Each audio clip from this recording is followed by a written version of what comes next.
In this video, I'm going to show you how to successfully create, carve, and print a woodblock print on a t-shirt.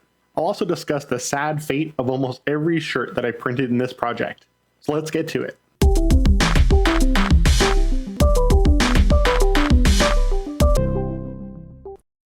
I made my design on the computer and printed it out reversed. And then I used some wax-free transfer paper to trace it onto the block. I'm using Cerol wax-free transfer paper, which I really like because it comes in different colors, so it makes it really easy to see on different materials. I'll have a link in the description to a page with all of the tools and materials that I use in this project, and pretty much every other project as well. I like to draw over the transferred lines, since the transfer can rub off during the carving process. It's not strictly required, but it helps. Finally, it's time to carve the block.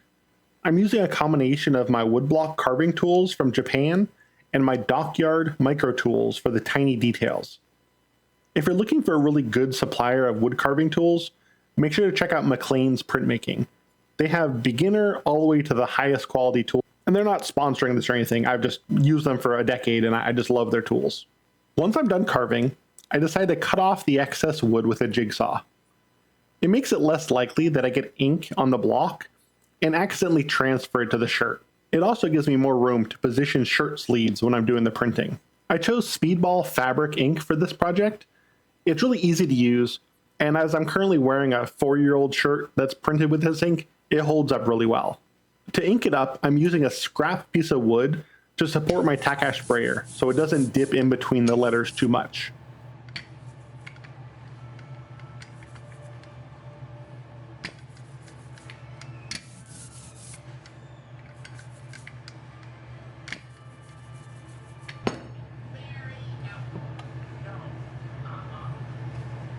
So there's lots of ways to print shirts like this, but I came up with this DIY setup to make it really easy to align.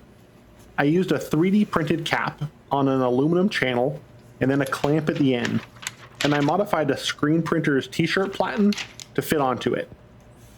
This lets me get the shirt easily positioned off of the press, and then I can mark it with a chalk pencil to get the center line. Once I get the shirt on the press, I can easily line up the inked up block. And it doesn't need to be this precise, but that's just how I like to do it. Now it's just a matter of getting the pressure on the press right and running it through. I took off the shirts and let them air dry, and then you're good to go. It's pretty simple. Depending on the ink you choose, you'll need to follow the directions, as some might need ironing or tumbling in a dryer after the ink is set to really set the ink permanently. I believe this ink, after a couple days of air drying, it's permanently set. So please consider subscribing to the channel if you enjoyed this video. I really appreciate it. And let me know down in the comments what you think. And now on to the saddest part of this project. So this project started back in 2020, which is when I printed all these shirts. They got folded with my brand new shirt folding tool. I had all these labels ready to go, sleeves packed, just so optimistic about this project. And then we all know what happened in 2020.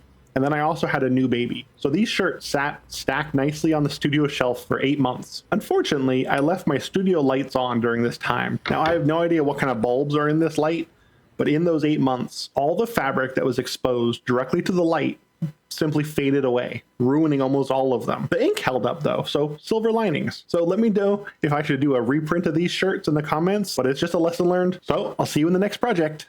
Thanks for watching. To keep up with the videos when they're posted, make sure to subscribe to the channel. And if you want to help support this channel, you can check out the Diode Press Patreon page, where I post behind the scenes photos as well as other patron rewards. Thanks!